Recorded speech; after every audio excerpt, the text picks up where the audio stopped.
everybody. Thank you so much for joining us again this evening for another in-person History Talks.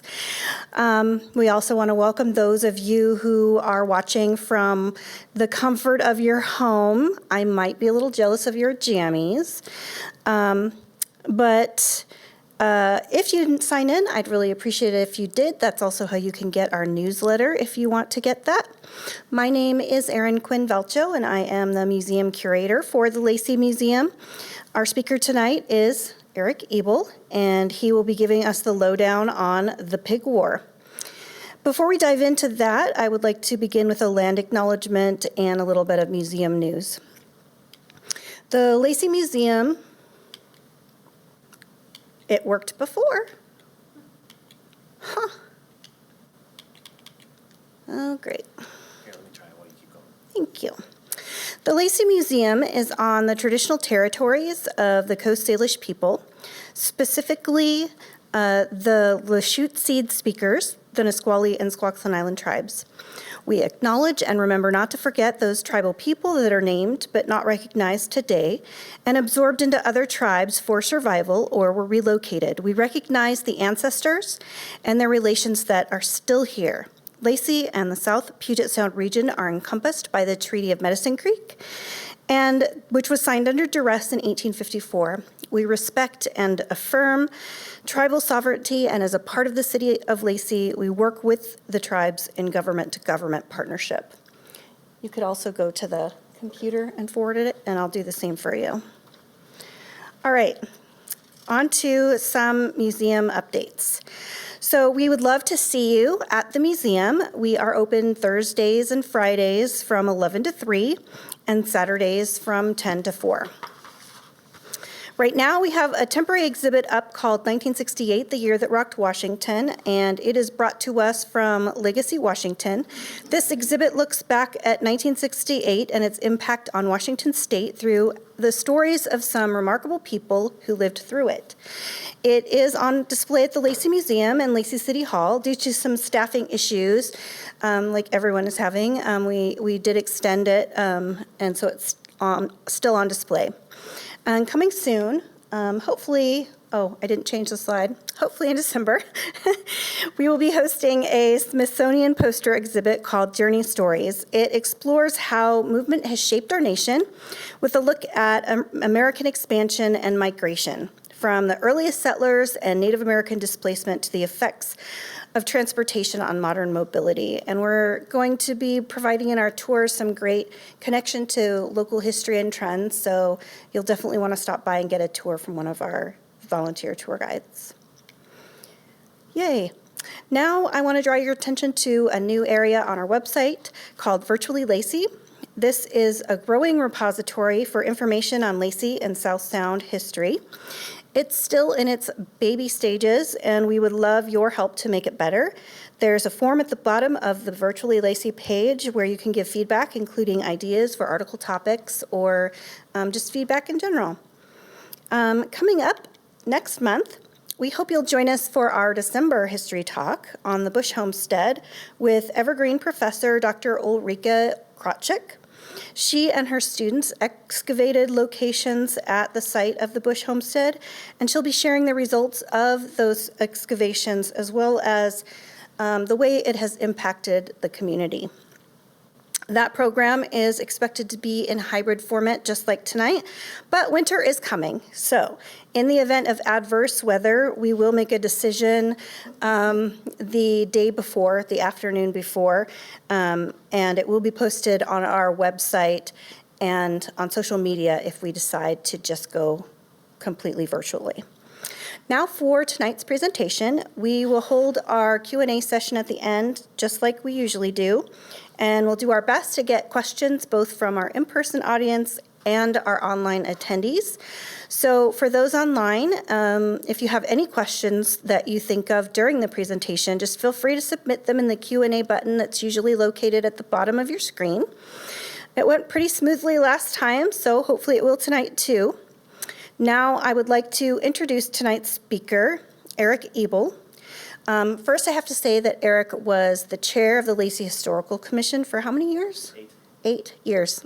He's a serious loss to the commission. But he would like me to share with you that he was born in Spokane, Washington, and has had stories to tell ever since. During his 10 years as a TV and radio journalist and 20 years in communications and marketing, Erich pursued his passion, the history, heritage, and culture of the greatest state in the lower 48. His blog, videos, and podcasts hold a treasure trove of Washington facts, and his consultancy company helps Washington museums and historical societies promote local history worldwide. I encourage you to check all that stuff out. It's really good. After the presentation, he is going to have some books on sale if you want to purchase that, and we also will have Thurston County historical journals in the back available for purchase as well, so do stick around if you want to get either of those. And with that, I will hand it over to you. Thank you, Erich, for being here tonight, and I'll switch the slide. Okay. Well, thank you, everybody, for being here. I appreciate you coming out. I know it's still COVID-centric world we live in, so thank you for braving the elements. You know, it was interesting. While she's pulling that up, I'll tell you, the 1968 exhibit that they have at the museum is an exhibit that was developed while I was the communications director at Legacy Washington at the Secretary of State's office. So I got to see the interviews and the graphics and the panels being produced, and I got to be a part of all that. It was really an amazing experience. And you also saw on the website Nat and Thelma Jackson. They're a part of that exhibit, so when you get a chance, I'd highly encourage you to go out and see that. So, thank you all for your interest in learning about one of the most unusual conflicts in Washington State, and really in the whole world, the Pig War. Great Britain versus the United States. So before we get started, let me tell you a little bit about myself. My name is Erich Ebel, and I have a passionate love for the history and the heritage and culture of Washington State. I have lived here for my entire life, almost my entire life, from Spokane to Colville to Bothell, to University Place, back to Spokane again, to Pullman, where I graduated from Washington State University, and there it is. Spokane again, 6 months of basic training at Fort Leonard Wood, Missouri. I spent 3 years in Las Vegas, where I got married, and then returned to Lakewood, and now down here in Lacey, Washington. And this is a picture of me patiently waiting for a train that will never come at the Lewis County Museum, a little bit south of us. Please check that museum out, by the way. If you have a chance, you won't be disappointed. So, a little bit about my experience. I worked in TV and radio news for 10 years. I moved to government and nonprofit communications for the past 17. But I realized along that journey that our passions are where we find our joys in life. And while communications does pay the bills, it's learning about and sharing the history of the greatest state in the lower 48 that fascinates me the most. I've been a board member for the Washington Trust for Historic Preservation.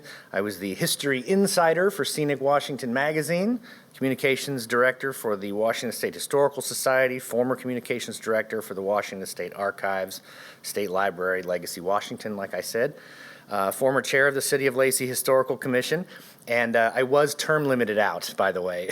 Aaron didn't specify. I didn't just walk away.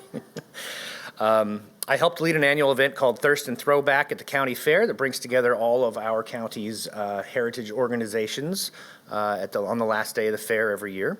And I've been writing articles and producing videos and podcasting about the history, the heritage, and culture of all aspects of Washington for more than a decade. So I'm a perpetual student of Washington State history, and in that aspect, I'm always searching for fascinating bits of local history that deserved to be shared with a bigger audience. I think that sharing our stories with each other can help bridge some of those ever-widening gaps that we tend to come across in our society these days. They help us see that we're not so different from each other after all, and that notion is really what inspired me to start this business, Washington Our Home Communications Consulting.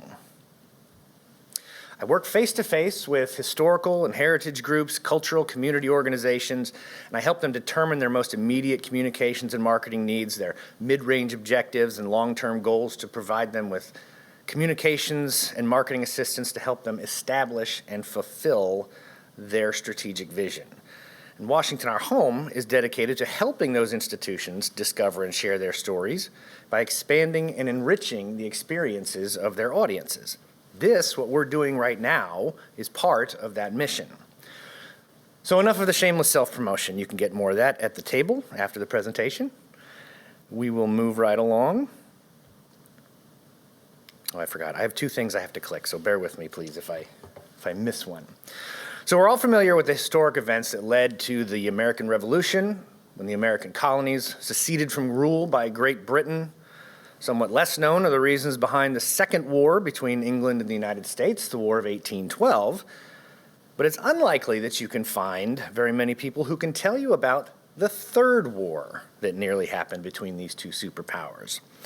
It's a conflict that saw American settlers, backed by U.S. Army forces, pitted against the Hudson's Bay Company and the British Navy in an international standoff that began with the shooting of a wayward pig and lasted more than a decade right here in Washington State on San Juan Island. This is the story of the Pig War, otherwise known as the Bloodless War, the San Juan Island Boundary Dispute of 1859, that's the British term for it, and the War That Wasn't.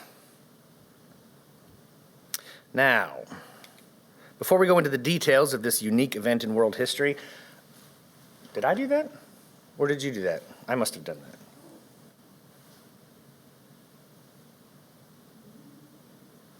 Yes, that's great. We'll take it from there. I need better control of my buttons. No, it was probably my fault. So before we go into the details of this unique event in world history, I think it's important to put everything into context, because how else can we truly understand what happened unless we have a good sense of what life was like in the late 1850s. So for just a moment, I'd like everyone to imagine that we're back in the year 1859. Okay? It's Valentine's Day. Maybe you're planning a picnic on the banks of the Columbia River with your special someone. Well, if you're on the south side of the Columbia, you'd be picnicking that afternoon in your very own state, because in 1859, Congress carved out what the lower left corner of the Great Oregon Territory and admitted to the Union Oregon as the 33rd state. The remaining territory on the opposite shore, of course, became Washington and will remain Washington Territory until 1889, when the state we all know and love today is admitted, a year before the last remnant of the Oregon Territory becomes the state of Idaho in 1890. Okay, we're still in 1859. In March of that year, maybe you read in the local paper that French mathematician Urbain Le Verrier hypothesized that peculiarities in Mercury's orbit were the result of another planet thought to orbit inside of Mercury, which he named Vulcan. Spoiler alert, that planet doesn't exist. Those peculiarities in Mercury's orbit are now explained by Einstein's theory of general relativity, but I'm pretty sure that you guys probably knew that already. All right, that spring, maybe you're eagerly awaiting a mailed copy of the literary periodical All the Year Round. And once it arrives, you immediately get hooked by one of the greatest novelists of the Victorian period, Mr. Charles Dickens, who's just published the first weekly installment of what will become A Tale of Two Cities. It would enthrall and captivate readers for the following 7 months worldwide, except for readers in China, who had to wait another 119 years before their government lifted its ban on Charles Dickens in 1978. And around the same time in 1859, a successful machinist and inventor patents the first passenger elevator in the United States. By this time, Otis Tufts had already built a steam-operated printing press, the first double-hulled iron steamship, and invented the steam pile driver. Despite all of that success, when asked how business was going, he reportedly replied, "It has its ups and downs." I'm glad you liked that. All right, finally, up to this point in 1859, everyone you've ever met or have even heard of was 100% convinced that God created man out of the dirt of the earth, which he made in 6 days. It's not even a question. But in 1859, foundations of the scientific and religious world are about to be violently shaken when Charles Darwin, a man who enjoys watching turtles make babies, publishes a theory about something called evolution. Less than 11 years later, it is generally accepted as fact, continues to be endlessly debated in internet chat rooms to this day. All right. Now that we've set the stage, let's meet our major cast of characters in this epic standoff with potentially globe-reshaping implications. Remember, the United States of America is only about 75 years old at this point, so that's kind of a veritable teenager, really, in terms of a country's development. And like any pubescent teenager, the hormones are wreaking havoc on our collective brains in America. Our country is plagued with wild mood swings, stubbornly uncompromising opinions, deeply unsettling existential questions about who we are and why we're here. And leading this hot mess is Democratic President James Buchanan, long criticized for adhering to a peace at any price policy dealing with the northern free states and the southern slave states. Buchanan's doing everything he can think of to keep this pressure cooker from exploding on his watch. So imagine how blindsided he must have been when he got a report stating that an international crisis was about to erupt 3,000 miles away on the Pacific coast. Unfortunately for him, the New York Herald ran a story about that dispute, which meant that Buchanan couldn't ignore it any longer, causing him to sternly instruct his military commander in the region to avoid any precipitous action.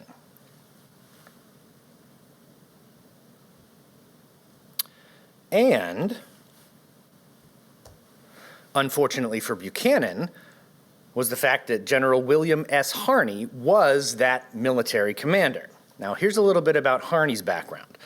In 1834, Harney was charged with the death of a female slave named Hannah by whipping her to death over the alleged theft of some keys.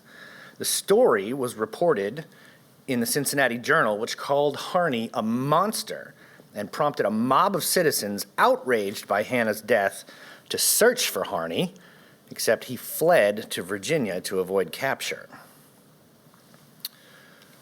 A little more about Harney. During the Mexican-American War in the late 1840s, Harney raises a few companies of volunteers under the pretext of attacking Indians in Texas, and instead turns south and invades Mexico, all on his own without orders, against the directive of General Winfield Scott, another character you'll meet here in just a few minutes.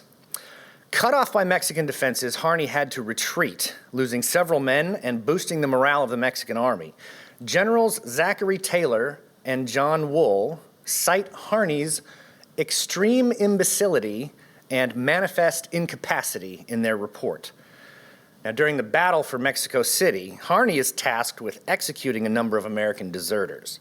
He devises an unusual method of dispatching them by putting them all into a wagon under a gallows with ropes around their necks, forcing them to watch the battle until a final flag is raised over the capital city. When the Stars and Stripes are finally hoisted up, coincidentally, by Captain George Pickett, another player in the Pig War saga, the wagons are driven out and the deserters are hung. Harney is well known for treating junior officers with such terrible contempt that by 1859, at least 2 of them had been court-martialed, 1 of them resigned, and 1 was a fugitive after having drawn a gun on the general because he was so enraged by Harney. And this is the man calling the shots in the San Juan Islands during the Pig War. And speaking of George Pickett, the man Harney tapped to carry out these irresponsible actions in the San Juan Islands, upon hearing of the situation, Pickett famously declared, "We'll make a Bunker Hill of it," referring to the Revolutionary War battle that saw over 1,000 British casualties and a colonial defeat. This is clearly not a man looking to avoid a potential war. He's best known for two things: his ruthless treatment of Confederate soldiers, the deserters, I should say, having personally executed at least 20 of them during the Civil War, and the famously failed attack on Union troops during the Battle of Gettysburg, known as Pickett's Charge. After the Civil War, he fled to Canada for a number of years until the President Grant, let him return without fear of retribution. Now, the man tasked with bringing the escalating situation in the San Juans under control was old fuss and feathers himself, General Winfield Scott, hero of the War of 1812, and the Indian Wars, and the Mexican-American War, and later the Civil War and a number of other smaller skirmishes. Scott was the Whig Party's presidential candidate in 1852, but he was defeated by Franklin Pierce. President Buchanan knew that if anybody could defuse a potential war with Great Britain over a pig on the other side of the continent, it was the man who earned his nickname for his insistence on military bearing, courtesy, appearance, and discipline. And a little closer to home, we have Washington's first territorial governor, Isaac Stevens. Now, Central Washington University professor Kent Richards wrote of Isaac Stevens that he was a man either loved or hated, but seldom ignored. However you feel about the man who negotiated the treaties between Native Americans in Washington state and put them on reservations, which of course ultimately led to the treaty wars of the mid-1850s, Stevens is actually thought to have acted with commendable restraint in the matter on the San Juan Islands, agreeing to abstain from all acts on disputed grounds which are calculated to provoke any conflicts. Finally, for Team America, we have the man who inflicted the only fatality in the Pig War. Not much is known about Lyman Cutler, who left Kentucky with dreams of striking it rich in the gold rush of 1849. Those golden dreams never did materialize, however, so Cutler took up land claim on San Juan Island, which he was told was part of the United States. Under the Donation Land Claims Act of 1850, any white male citizen over 21 years old was entitled to, get this, 160 free acres of land, so Cutler built himself a small cabin and enough land with rich topsoil for a nice potato patch. A contemporary of Cutler's described him as one of the, and this is a quote, unwashed sovereigns of the United States who did not scare worth a cent. Another recalled that he was tall, light-haired, fine-looking, fearless, adventurous, and full of fun. By 1859, the 27-year-old Cutler's cabin happened to be the nearest, geographically, to the Hudson's Bay Company's livestock ranch on San Juan Island, known as the Bellevue Sheep Farm, which would turn out to be problematic, as you'll soon find out. All right, now that you've met the main American players in the Pig War saga, Buchanan, Harney, Pickett, Scott, Stevens, and Cutler, let's take a look at who's playing for Team Tea Kettle, shall we? The British, 1859. James Douglas was the governor of Vancouver Island Colony, making him about equal to our territorial governor, Isaac Stevens. Douglas spent nearly 20 years working for the Hudson's Bay Company at Fort Vancouver as their chief factor. He started as chief trader, worked his way up the chain. Chief factor, by the way, is the highest rank in the Hudson's Bay Company. Now, in 1859, Britain leased the entirety of Vancouver Island to the Hudson's Bay Company under the condition that the colony be created, and Douglas oversaw moving of the headquarters from Fort Vancouver to Fort Victoria. He was awarded the Order of the Bath. Oh, I'm sorry. I clicked too early, didn't I? No, I didn't. He was awarded the Order of the Bath by the British Crown. I have no idea what that means, but he's a very clean-looking man, so perhaps that's why he got it. I don't know. Next up for the Brits is Rear Admiral Robert Baines. He is a hero of Great Britain's Greek War of Independence and the Crimean War, which also turned out to be, he also turned out to be a hero in the Pig War as well. Baines, though an admiral, is roughly the equivalent of American General Harney in this story. He was appointed Commander-in-Chief of British forces in the Pacific Northwest, which, by the way, if you ever think about it, the Canadians call the Pacific Southwest. I just think that's funny, because we refer to it as the Pacific Northwest so often. Anyway, Baines' Sound in British Columbia is named for him, and the town of Ganges on Salt Spring Island and the waters offshore in Ganges Harbor is named for his flagship, the HMS Ganges. He's credited today with adopting a policy of non-intervention that helped diffuse what the British refer to as the San Juan Island boundary dispute of 1859. And you have to say it like that. It sounds a lot cooler. All right. Captain Geoffrey Thomas Phipps Hornby was a Royal Navy officer who saw action at the capture of Acre in November of 1840 during the Egyptian-Ottoman War. Following a change of government, Hornby became commanding officer of the frigate HMS Tribune at Pacific Station in August of 1858.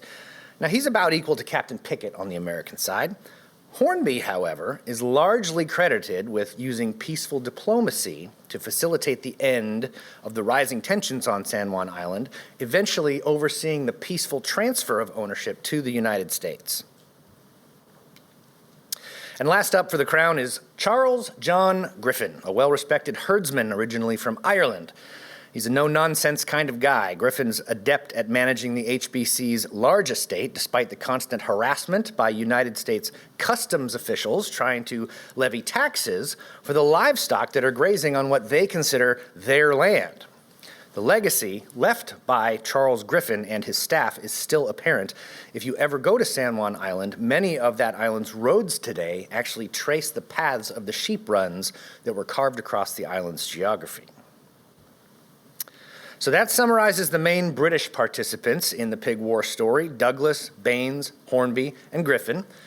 But there are still two more players that we need to know about before we can dive into the story of the war that wasn't.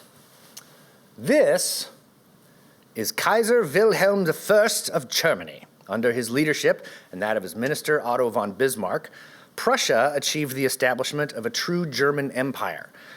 Wilhelm was described as polite, gentlemanly, and while a staunch conservative, more open to certain classical liberal ideas. A highly regarded, internationally known head of state, he was an excellent choice for a neutral third-party arbiter when the US and Great Britain decided to settle the boundary dispute eventually. By the way, his full title at the height of his power was as follows: His Imperial and Royal Majesty, William I, by the grace of God, German Emperor and King of Prussia, Margrave of Brandenburg, Burgrave of Nuremberg, Count of Hohenzollern, Sovereign and Supreme Duke of Silesia and of the County of Glatz, Grand Duke of the Lower Rhine and of Posen, Duke of Saxony, of Westphalia, of Angria, of Pomerania, Leuenburg, Holstein and Schleswig, of Magdeburg, of Bremen, of Guelders, Cleves, Jülich, and Berg, Duke of the Wends and the Cassubes, of Crossen, Lauenburg, and Mecklenburg, Landgrave of Hesse and Thuringia, Margrave of the Upper and Lower Lusatia, Prince of Orange, Prince of Rügen, of East Friesland, of Paderborn and Piedmont, of Halberstadt, Münster, Minden, Osnabrück, Hildesheim, of Verden, Kamen, Fulda, Nassau, and Moors, Princely Count of Hennenberg, Count of Mark, of Ravensburg, of Hohenstein, Tecklenburg, and Lingen, of Mansfield, Sigmaringen, and Veringen, Lord of Frankfurt. Boy, that's a mouthful. Imagine having to announce that name every time he enters a room. If it was me, I think I'd go with, ladies and gentlemen, Emperor Bill. Oh, my goodness. All right. So, what story about the Pig War, of course, would be complete without the description of its lone fatality, the pig, which was described as either a large black or a Berkshire boar. Now, Berkshire pigs are a rare breed of pig originating from the English colony of Berkshire. They're prized for their juiciness and their flavor and their tenderness. The large black, occasionally called the Devon, Cornwall black, or Bogu, is a breed of domestic pig also native to Great Britain. It's a hardy pig. It's a docile pig. It has large black sows known for having large litters, and the breed's foraging ability make it a particularly useful asset for extensive farming, and it was popular in the early 1900s. Regardless of the species, these pigs are large and they're always on the lookout for their next meal, even if it doesn't belong to them. inadvertently setting the stage for another showdown between two countries that had already fought 2 wars in the past 75 years. So now that we've set the stage and met our major cast of characters, it's finally time to take a look at the events leading up to the reason you're all here this evening. This is the cover of a 1969 I Can Read history book on the topic by Betty Baker, illustrated by Robert Lopshire. And there are dozens of books about the Pig War, from kids' books to scholarly historical works, most of which are available at Amazon.com or at your local library. I just recently picked up the Mike Vorey book, which is an absolutely fantastic read. If you have a chance, I highly recommend it. So I'll scroll down just a smidge here, and we will move in to our general timeline. The Treaty of 1818 set the boundary between the United States and British North America along the 49th parallel from Minnesota to the Rocky Mountains, which were then known as the Stony Mountains, interestingly enough. By the 1840s, the Hudson's Bay Trading Company, which was already in the Pacific Northwest, finds it increasingly difficult to prevent American settlers from moving north of the Willamette Valley. At Fort Vancouver, in present-day Vancouver, Washington, HBC Deputy Chief Factor James Douglas, remember him, is ordered to select a site on Vancouver Island to the north to establish a new fort. 1843, he selects an area and names it Victoria. And within a year, the stockade is complete. There's stores, warehouses, private quarters inside the fort, and it's all finished. By the following year, British supply ships begin stopping at Fort Victoria before heading to Fort Vancouver, marking the effective end of the HBC transfer of company headquarters. 2 years later, boundary disputes between Oregon Country of the United States and the Columbia District of Great Britain are resolved on June 15th with the signing of the Oregon Treaty, which continues the 49th parallel boundary from the Rocky Mountains to the Pacific coast. Should be noted, however, that Fort Victoria is significantly south of the 49th parallel. Now, I'm going to quote from the treaty here. Article 1 of the Oregon Treaty. From the point on the 49th parallel of north latitude, where the boundary laid down in existing treaties and conventions between Great Britain and the United States terminates, that's the Rocky Mountains, the line of boundary between the territories of Her Britannic Majesty and those of the United States shall be continued westward along the said 49th parallel of north latitude to the middle of the channel which separates the continent from Vancouver's Island, and thence southerly through the middle of said channel and of Fuca's Straits to the Pacific Ocean. They did a pretty decent job trying to describe exactly where the two countries would be divided. Problem, however, is that there are several straits that could be called the middle of the channel. Harrow Strait along the west side of the San Juan Islands in blue, Rosario Strait along the east side in red. And even in 1846, there was still some uncertainty about the geography of the region. The most commonly available maps at the time were those of George Vancouver, published in 1798, and of Charles Wilkes, published in 1845. In both cases, the maps are unclear in the vicinity of the southeastern coast of Vancouver Island.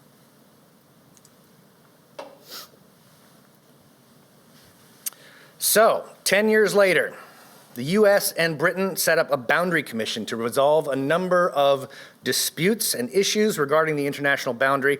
Because the Hudson's Bay Company had been grazing sheep on San Juan Island for several years, they claimed the islands for Great Britain, maintaining that Rosario Strait was required by the treaty's wording and was intended by the treaty's framers. The Americans had the same opinion, of course, for Harrow Strait, and the two sides continued to discuss the issue into December of 1857 until it was clear that each side's argument was immovable and that neither side would be convinced of the other. At the final meeting of these two sides, the British suggested a compromise. The compromise line through the San Juan Channel, the Green Line, which would have given the United States all of the main islands except for San Juan Island. This offer, though, was rejected, and the commission adjourned, agreeing to report back to their respective governments that they hadn't been able to make any progress. Over the next 2 years, the Hudson's Bay Company continues operations at the Bellevue Sheep Farm on San Juan Island. After all, they have no reason to stop. But American tax collectors start trying to collect payment for the grazing of cattle on what they call their island, which obviously leads to more than a few uncomfortable situations and bruised feelings. From time to time, there are threats of Indian attacks. Note, those are not actual attacks, they were just threats. Those threats occasionally force American and British citizens on San Juan Island to unite together for defensive purposes. That's when Captain George Pickett, commander of Company D of the 9th Infantry Regiment stationed at Fort Steilacoom, is transferred to Bellingham Bay to help quell the Indian insurgency. At the same time, failed gold miners like Lyman Cutler have taken to settling in the area, prompting American surveyors to begin laying out plots of land on San Juan Island to the great annoyance of the Hudson's Bay Company. By 1859, just shy of 30 American settlers had homesteads on the island, including Cutler, whose cabin again is closest to the HBC farming operations, where sheep and pigs are grazing freely. Cutler builds a fence on his property to protect his potato patch. But Hudson's Bay Company pigs knock it over repeatedly, trying to get to his tremendous tubers. He complains to Charles Griffin, the Irishman in charge of HBC farming operations, but he's told that he, Cutler, is trespassing on British land. One morning, finding yet another pig uprooting his potatoes, on June 15th, Lyman Cutler loads this double-barreled shotgun and shoulders this ammunition bag, which are both in the collection of the Washington State Historical Society, by the way, and chases the pig through the woods until it pauses at the end of a stand of trees. That's when Cutler, in the heat of frustration, shoulders his weapon and fires. And the pig falls dead to the ground, making it the first, the last, and the only casualty of the impending war.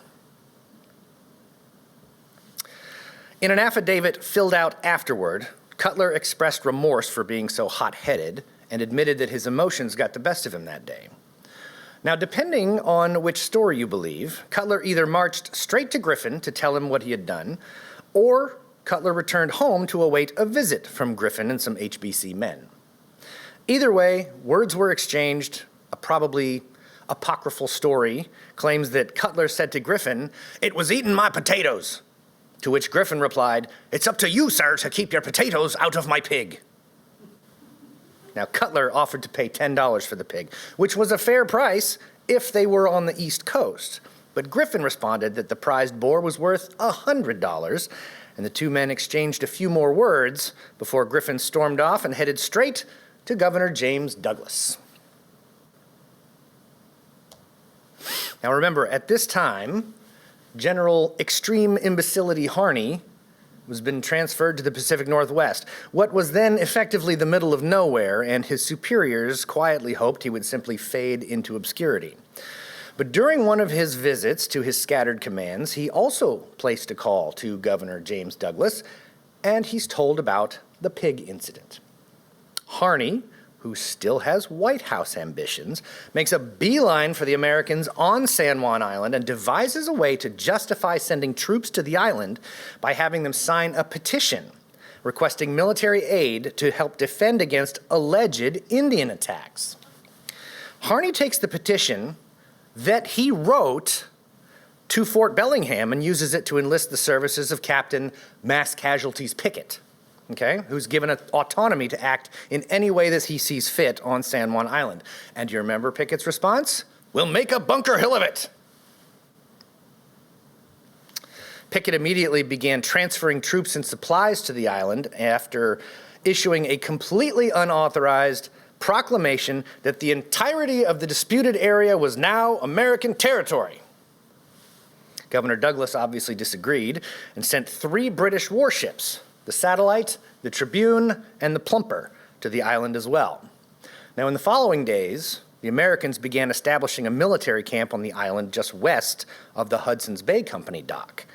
This watercolor was done by a Royal Navy midshipman while standing on the deck of the HMS Satellite. The date on the back of this watercolor reads July 27, 1859. That is the exact day that Pickett landed his troops on the island. Imagine what that must have been like. You wake up one morning and think to yourself, it's such a beautiful day here in the islands. I'm going to paint a picture. And that's when you see your enemy steaming into the harbor and start unloading cannons. An American ship, the Massachusetts, is also nearby, so Governor Douglas begins urging British military Captain Geoffrey Hornby to land his troops and attack Pickett as quickly as possible. Hornby refuses, citing the need for cooler heads to win the day. However, on August 10, 1859, American Colonel Silas Casey leaves Fort Steilacoom under a blanket of fog and lands reinforcement troops on San Juan Island. When the Brits wake up the following morning, they find 461 Americans with 14 cannons trained on the British warships, which are carrying a total of 70 guns and 2,140 men. Silas Casey, by the way, is the father of Thomas Lincoln Casey, the noted American military and civil engineer who oversaw the completion of the Washington Monument and after whom our own Fort Casey on Whidbey Island is named. So, the standoff continues for another month when Governor Douglas goes up the chain of command to Hornby's superior, British Rear Admiral Robert Baines, imploring him to land Marines on the San Juan Islands and engage the American soldiers. Baines, like Hornby, refused, deciding that two great nations in a war over a squabble about a pig was foolish. That's a quote. The Americans spend their time by fortifying the American camp, while the British Navy does the same with the English camp. Local commanding officers on both sides had been given essentially the same orders. Defend yourselves, but absolutely do not fire the first shot. British and U.S. soldiers exchanged insults at times. Each side attempted to goad the other one into firing the first shot, but discipline held on both sides, and thus no shots were fired. By the time President Buchanan finds out what's taking place on the other side of the country, he is desperately trying to keep the northern and southern states from collapsing into civil war with his peace at any price policy. He doesn't have the time nor the interest to deal with an international incident, so he instructs General Harney to stand down and sends General Winfield Scott to negotiate with Governor Douglas to resolve the growing crisis. This is one of my favorite pictures of General Scott because it looks as if someone has just leaned into his ear and whispered, "Sir, the United States is about to go to war with Britain over a dead pig." And then they took this picture of it. What? All right, as part of the negotiations, both sides agree to retain joint military occupation of the island until a final settlement can finally be reached, reducing their presence to a token force of no more than 100 men. So, reduced to 100 men each, the small British and American forces on San Juan Island had nothing to do except wait for diplomacy to run its course. The two sides even enjoyed an amicable social life during joint occupation. They visited one another's camps, they celebrated their respective national holidays, and held various athletic competitions. Park rangers tell visitors to San Juan Islands today that the biggest threat to peace on the island during these years was the large amounts of alcohol available. Now, this state of affairs continues for the next 12 years, and did I skip a slide? I think I did. Oh, I did. You know what? Let me tell you more about this slide. So, during the years of military occupation, the American forces, under the supervision of a new West Point graduate, Second Lieutenant Henry Martin Robert, designed and constructed a redoubt to keep watch over the British. Raise your hand if you know what a redoubt is. The history teacher does. So what is a redoubt, you may be asking yourself? Well, it is an enclosed defensive emplacement, usually outside a larger fort, and it's primarily made out of earthworks. This is an illustration of Lieutenant Robert during the construction of what became known as Robert's Redoubt, which is considered the best preserved fortification of its kind in the United States, and it's one of the better viewpoints on San Juan Island. Robert went on to become a general in the Army of the Potomac during the Civil War, and also the author of Robert's Rules of Order, the manual of parliamentary procedure that governs most organizations with boards of directors or city councils today. And we already talked about the joint military occupation slide, so I will move into 1871. The enlarged colony, British Columbia, had joined Canada, and Great Britain and the United States signed the Treaty of Washington, which dealt with a number of differences between the two nations, including the Canadian border. So among the results of the treaty was the decision to resolve the San Juan dispute by international arbitration, with Kaiser Wilhelm I of Germany chosen to act as arbitrator. Now, Wilhelm, as any good politician would, referred the issue to a three-man arbitration commission so that he didn't have to be the bad guy, and they met in Geneva for nearly a year. On October 21st, 1872, the commission decided in favor of the United States of America, selecting American preferred boundary of Harrow Strait to the west of the islands over the British preferred boundary of Rosario Strait to their east.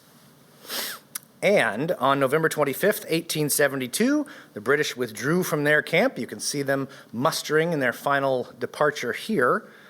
And the Americans soon followed, thereby bringing a closure to the San Juan Island boundary dispute that began in 1859 and ended in 1872. So, the Pig War is one of those examples of our country's history in which diplomacy triumphed over war. And although tempers flared, the Americans and the British ultimately resolved their dispute over the ownership of the San Juan Islands peacefully.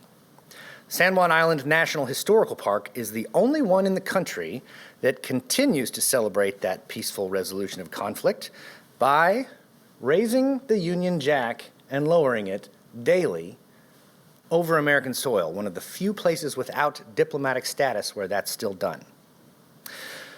I think the world needs more examples of countries that can resolve their differences peacefully and individuals letting cooler heads win the day. And thankfully, we have this example right here in our own backyard. And with that, you now know the story of the Pig War here in Washington State.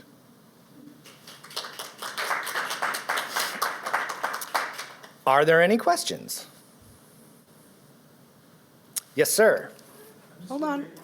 Oh, wait, we need to wait for a microphone to come to you. So people at home can hear you. Just curious how the majority of communication was done back then. Like Carrier pigeon. No, I'm kidding. I'm kidding. I mean, just like when you hear about something that happens one day and then the next day, but obviously there was no form of electronic communication. How did they get things communicated from one coast to the other or from one country to the other? Yeah, good question. I'm speculating, but it was probably a lot of individual people of low military status having to run reports back and forth. That's probably the way that they did that.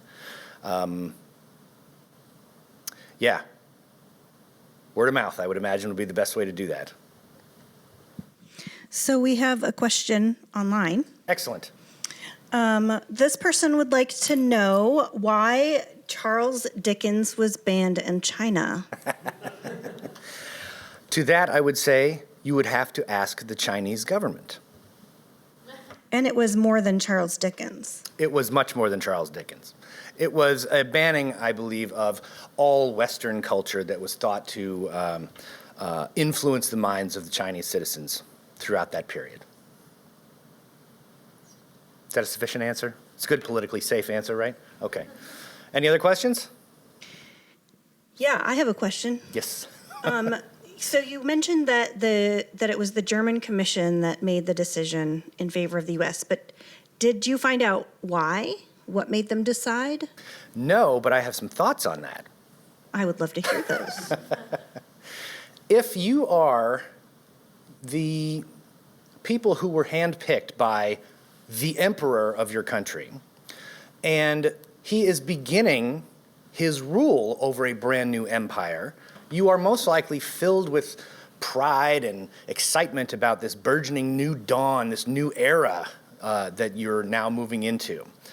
And you may see in the United States a similar spark of enthusiasm and growth and potential and possibility, whereas you see the British as the same old stodgy British that has always had colonies all over the globe.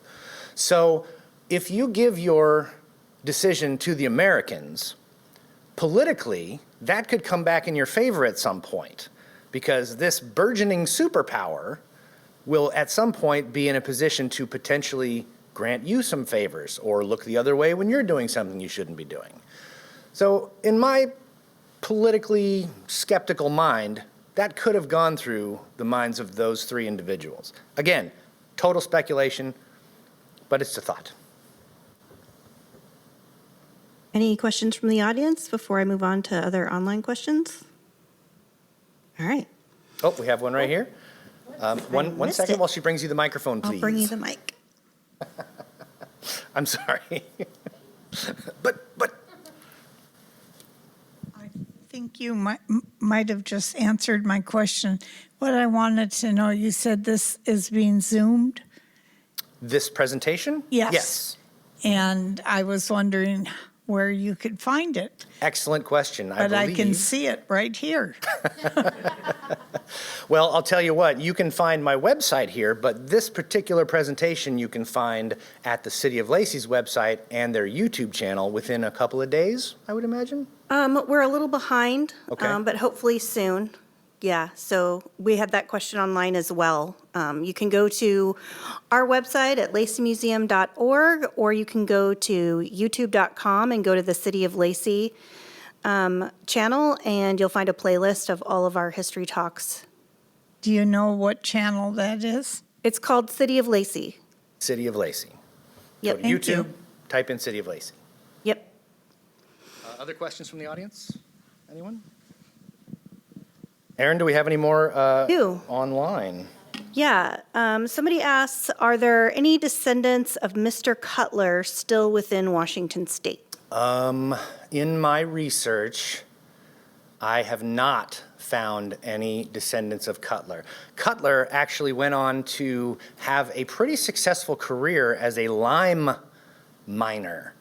The islands in the San Juans are rich with limestone. And Cutler and a couple of other business partners eventually built one of the first limestone kilns in the area, a number of them actually. And then that sort of began an era of limestone mining and refining in the San Juan Islands. In fact, if you go there today, one of Cutler's lime kilns is still available to view. It's been restored and it's enormous. It's 3 stories tall. They don't do it, but they used to dump limestone in at the top. They'd heat fires in the middle, and then all of this lime would come out at the bottom. It was one of the primary economic drivers in the late 1800s in the San Juan Islands. So much so that if you go to the other side of the island at Roach Harbor, you'll be able to find a number of other limestone operations at Roach Harbor, where a gentleman named McMillan had a huge operation up there. And it's a good segue, now that you mention it, because I have a book coming out in April called Exploring Maritime Washington, and it'll be out April 10th. If you want to learn more about it, you can visit my website at washingtonourhome.com/books, and you'll be able to read a little bit about it and pre-order the book. If you pre-order it, I can send you an autographed copy in the mail. But this book covers the entire coastline of Washington from Whatcom County all the way down to Washougal, 100 and some miles in the Columbia River. And all of these amazing, unique, and just fascinating stories of history and heritage from Coast Salish tribes to, port development to interesting things like the Pig War that took place along Washington's shores. Exploring Maritime Washington really is going to be a historical travel guide for Washington State's maritime areas. So I'd highly encourage you to check that out. Lots of great stories in there. All right, a little more self-promotion. All right, we have another question online. Yes. Was it ever considered to continue the boundary along the 49th parallel, splitting Vancouver Island in half? No. There's no evidence that I've found anyway that conversation ever took place. And you have to remember, these treaties, it was about 3 different treaties that finally got the boundary drawn where it was over the course of about 30 or 40 years. Nobody wanted to crack open those books again and start redrafting drawing lines. Everybody was tired of the subject. They said, you know what, fine, that's it. That's where the boundary's going to be from this point forward. I don't think anybody had any interest in doing that. Although, had they ever made a trip out to Point Roberts, Washington, they may have thought about redrawing those lines. The story of Point Roberts, Washington, which is a Penne exclave of the United States, is available in my upcoming book, Exploring Maritime Washington, which you can get at washingtonourhome.com/books. Okay, one more question here. Do we know how much internal friction was going on in the U.S. encampment with the rising regional tensions leading into the later 1850s? In the American encampments, which ones? I don't know. That is Well, what this question says. if we're talking about the encampment on San Juan Island, I'm assuming that's what they're American talking about. camp, the rising tensions would have bubbled over, like I said, in the form of yelling at the other soldiers, trying to get them to fire a shot so that you can fire back, insulting them, maybe their national heritage, whatever people in the 1850s did to try to get under the skin of their opponents, their enemies. That was pretty much the extent of what was going on. But under it all was this thick blanket of, there are 4 warships not 100 yards out on the harbor with cannons pointed right at us. It only takes one mistake for somebody on those ships to think that the shots are starting to be fired before it could have ended differently. And thank God it didn't. Do we have any other questions from the audience? Okay, I got one more here. And Okay. This will probably be our last question. What was the local U.S. settlements' reaction to the increase in tensions between the United States and the United Kingdom? Local U.S. reaction. I'm guessing along the border. Yeah, I would guess. Bellingham had a Fort Bellingham, and those individuals, I'm sure, were on high alert given the increasing tensions, but I don't have any direct knowledge of anything specific. I can only speculate that as international tensions become a little more strained, people are going to be on higher alert. All right. Last, I'd like to share a couple of comments from people. Sure. This was great. Presenter was informative and very funny. Great puns and passion on the subject and personality came through. That was from my mom, wasn't it? No, it wasn't. All right. Really enjoyed your humorous explanation for which this war truly deserves. Thank you. I That's appreciate it that. for questions.